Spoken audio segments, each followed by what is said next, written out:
Okay, this video is to show that the Emu Emax that I'm selling on eBay is working properly. So just show you what I got set up here. This is the Emax right here. Next to it is an MPC 2000, which I'm going to use as the MIDI controller for the unit. And if you go around to the back, you can see that there is no audio outputs coming out of the MPC 2000, only a MIDI output, which then is connected to the MIDI input on the Emax. And on the sample input, here, I'll pull this out here.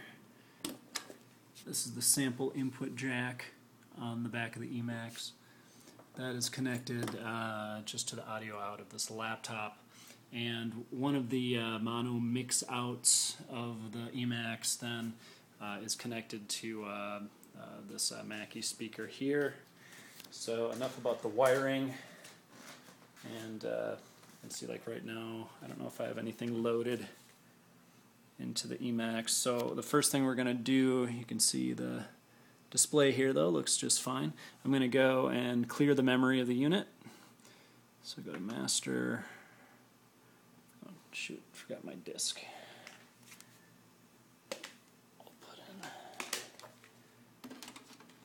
an OS disk. And we go to master. And we clear the memory, which is 4. Yes. Okay, so now we are going to record. So we're going to go to sample, and we'll just test our levels here. So hit 1. Okay, you can see here I'm adjusting the slider, and you can see it's adjust when I pull it down. So you can see the slider's working just fine, the data slider, because I can adjust my levels here. I'll show you more of that in a minute. So got good levels, enter, and so I'm going to hit 7 to trigger sampling. And there, did a little something. So I should be able to get output. So if I go to the Akai now. All right.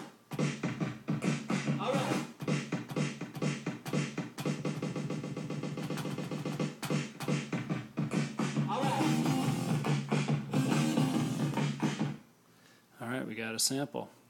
So, now let's just mess with it a little bit. We'll go to analog processing.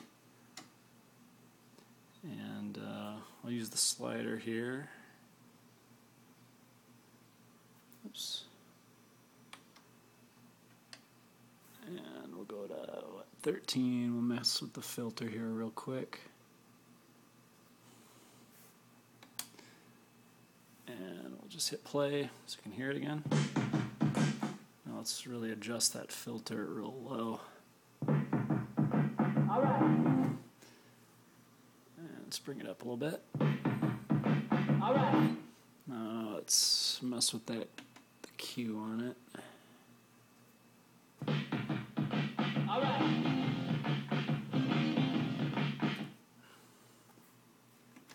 So as you can see, filter's working good, and the filter's rock on this thing, by the way. So there's a quick example of sampling with the unit. Now let's load from disk, I guess, next. So here I'll pop in a disk.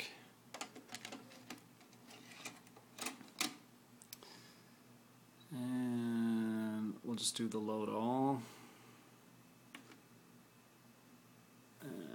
Yep. So it's clearing the memory out and loading the disk. Here, chomping away.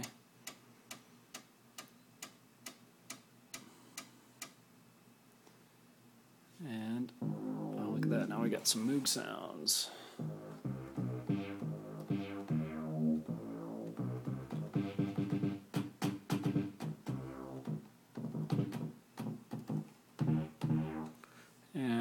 just use the data slider here. We'll switch presets. I don't know, what's something else here.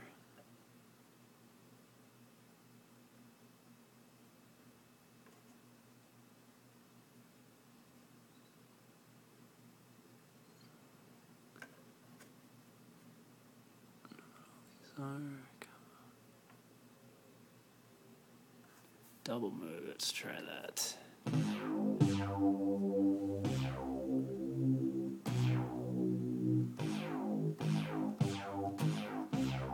Anyway, it's a digital sampler, but with the filters and stuff on it, it can really liven up the sounds and give it a real analog vibe. So there we just loaded from disk. Now there was originally some issues, where I specified sometimes the disk drive doesn't eject properly. I don't think it's not really an issue. Some disks don't like to come out right away. Like, see, this one will almost always pop out. Here's like another one. It's like an OS disk. See, and this thing comes out just fine every time. And then this is like another OS disk, and this one, see, there it came out. There it comes out. See, this time it didn't want to come out, and then you just grab it with your two fingers. So it's just kind of the way these are. The springs and these old disk drives are just probably aren't as tight as they used to be, but I got 3 other Emax units, and they all have the same thing. And the same discs will eject in all of them, and the ones that don't like, the discs that don't like to eject out, have a problem in all of them. So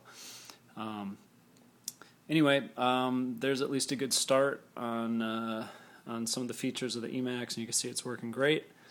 And if you got any other questions, I might be able to add another video. But I think this should get people started. Thanks for looking. Good luck on the auction.